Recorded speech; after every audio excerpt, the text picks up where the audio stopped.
좋은 아침입니다. 하나님과 말씀과 오늘 다시 시작. 안녕하세요. 김배강 목사입니다. 오늘 아침 함께 묵상할 말씀은 시편 120에서 123편까지 말씀입니다.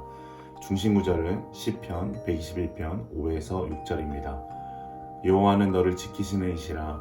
여호와께서 내 오른쪽에서 내 그늘이 되시나니 낮의 해가 너를 상하게 하지 아니하며 밤의 달도 너를 해치 아니하리로다. 오늘부터 묵상하게 될 시편 120편부터 134편까지는 작은 모음집과 같이 이루어져 있습니다. 이 작은 모음집은 시편이 형성되기 시작한 초기부터 존재했는데, 이 모음집에 포함된 개별 시편들이 공유하는 표제는 올라가는 노래입니다. 이 표제에 대해서 많은 의견이 있지만 우리는 예루살렘 성전을 향하는 순례자들이 부른 노래로 생각하면 되겠습니다. 따라서 이 시편들을 순례시편이라고 일컫기도 합니다. 그러한 의미에서 15편의 순례시편을 한 꾸러미로 읽는다라고 생각할 때 그 시작인 120편은 거룩한 곳, 즉 예루살렘을 향해 순례를 떠나는 이의 현실과 바람을 잘 드러내주고 있습니다. 시편 120편의 내용을 정리하면 1절은 과거에 경험한 기도응답에 대한 감사입니다. 그런데 1절 내용은 뒤의 내용들과 잘 연결되지 않는 듯한 느낌을 줍니다. 왜냐하면 1절 이후의 내용은 순례자가 맞닥뜨린 여러 고난에 대한 호소가 등장하기 때문입니다. 그러나 이 문제는 120편만을 단편적으로 바라보고 해석하려고 하면 안 되고 시편 전체를 입체적으로 보아야 답을 찾을 수 있습니다. 시편 전체를 살펴볼 때 1절의 내용은 순례자가 자신을 지탱이어 믿음의 원칙을 밝힌 것입니다. 이 경험은 순례자 개인의 경험일 수도 있고 역사와 전승을 통한 간접적인 경험일 수도 있습니다. 그러나 분명한 것은 1절의 내용이 순례자가 순례를 떠난 목적, 즉 응답하시는 하나님을 다시금 경험하기 위한 것임을 우리는 기억해야 합니다. 2절의 내용은 하나님께 구원을 호소하는 내용입니다. 순례자가 겪는 어려움은 무엇입니까? 거짓된 입술과 속이는 혀로 인한 위협입니다. 순례자가 정확히 어떠한 상황에 처해 있는지는 알 수 없으나 분명한 것은 누군가의 말로 인하여 목숨이 위태로울 만한 괴로움에 처해 있다는 것입니다. 그래서 순례자는 3에서 4절에서 자신을 위협하는 자들에 대한 심판을 강구합니다. 그러면서 자신이 이러한 괴로움에 처하게 된 원인을 찾아가는데요. 5절에서 7절을 보면 순례자는 샬롬을 원하지만 그의 머무름이 화평을 미워하는 자들 가운데 있었기 때문이라고 그는 고백합니다. 그래서 순례자는 다시 샬롬을 회복하기 위해 길을 떠나는 것입니다. 시편 121편은 하나님은 너를 지키시는 자라는 복음성가로 유명한 본문입니다. 아마 여러분도 한 번 이상은 불러보았던 찬양이 아닐까 싶습니다. 내용을 살펴보면 1에서 2절에는 순례자는 산을 향해 눈을 듭니다. 많은 학자들이 이 산은 예루살렘 성전, 곧 여호와의 임재를 상징하는 시온산이라고 해석합니다. 그렇다면 시인이 눈을 들어 산을 바라본 이유는 무엇입니까? 그것은 바로 자신의 삶의 여정에 도움을 구하기 위함입니다. 그는 아마도 예루살렘으로 가면 자신의 고달픈 인생에 대한 해답을 찾을 것이라고 생각한 것 같습니다. 그런데 그에게 어떠한 일이 일어납니까? 그가 눈을 들어 산을 바라보기 시작할 때 그 산을 넘어 하늘로, 광활한 대지로, 더 나아가 이 모든 천지 만물을 지으신 여호와께로 그의 시선이 향하게 되었다는 것입니다. 그래서 순례자는 인생의 도움은 오직 창조주 하나님에게서만 오는 것을 깨닫고 노래하고 있습니다. 그가 노래하는 하나님은 어떤 분이십니까? 3에서 8절 내용을 살펴보면 늘 함께 하시며 세상의 모든 것에서부터 자신을 지키시는 분이라고 소개합니다.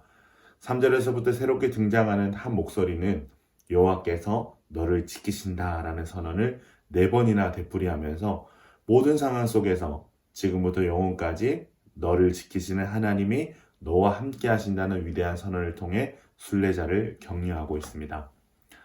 시편 122편의 첫머리에는 다윗에게 돌리는 표제가 있습니다.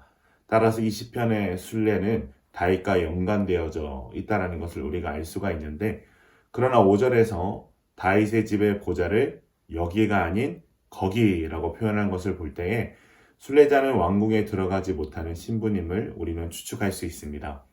이러한 맥락에서 볼 때 순례자는 다윗이 아닐 확률이 높습니다. 어쨌든 우리는 순례자에게 들려오는 한 목소리를 듣습니다. 우리는 여호와의 집에 함께 올라갈 것입니다. 그리고 순례자는 그 말을 듣고 크게 기뻐합니다. 2절에서 그는 이전 순례의 기억을 떠올리며 이미 자신이 예루살렘 성문에 들어선 것과 같은 감격에 젖습니다. 그 감격에 젖은 순례자는 계속해서 예루살렘의 아름다움을 노래합니다. 3에서 5절을 보면 순례자는 예루살렘을 잘 짜여진 성읍으로 묘사하는데요. 이 표현은 물리적 묘사와 동시에 영적 영역을 묘사하는 중의적 의미를 가집니다. 4절에 보면 마치 잘 짜여진 성읍과 같이 이스라엘의 온 지파들이 차례대로 그 성읍에 올라가 이스라엘의 율례대로 질서 있게 여호와를 예배하고 있고 5절에 보면 잘 짜여진 성읍과 같이 정의와 공의의 심판의 보좌가 그곳에 있음을 순례자는 노래하고 있습니다. 그렇게 순례자는 예루살렘을 더욱 사모하며 나아갑니다.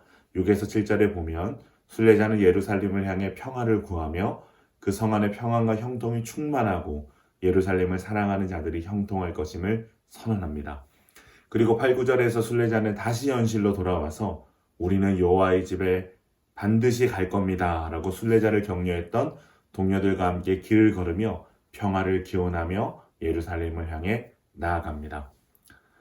시편 123편은 저자 미상으로 짧은 시이긴 하지만 하나님만을 바라보는 순례자의 간절한 소망이 가득 담겨져 있습니다.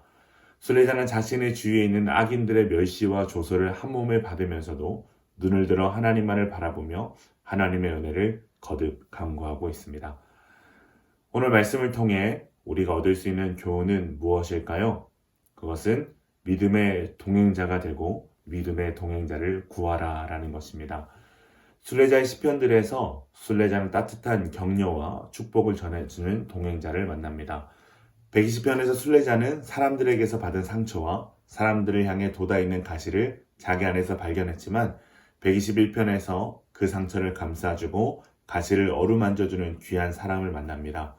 그 동행자를 통해 순례자는 하나님의 함께하심과 영원히 지켜주심을 다시금 느끼고 회복된 마음으로 순례의 길을 계속 걸어갈 수 있었습니다. 122편에서도 우리는 여호와의 집에 갈 겁니다 라고 순례자를 격려했던 동료들이 있었기에 순례자는 계속 그 길을 걸을 수 있었습니다. 신앙은 순례의 길입니다. 하나님이 제시한 그 길을 하나님을 만나는 그날까지 걸어가는 것이 신앙인의 삶입니다. 그렇게 우리는 그 길을 함께 걸어가며 서로를 믿음 안에서 북돋아줄 믿음의 동행자가 필요합니다. 사랑하는 기쁨 가족 여러분은 누군가에게 믿음의 동행자가 되어주고 있습니까?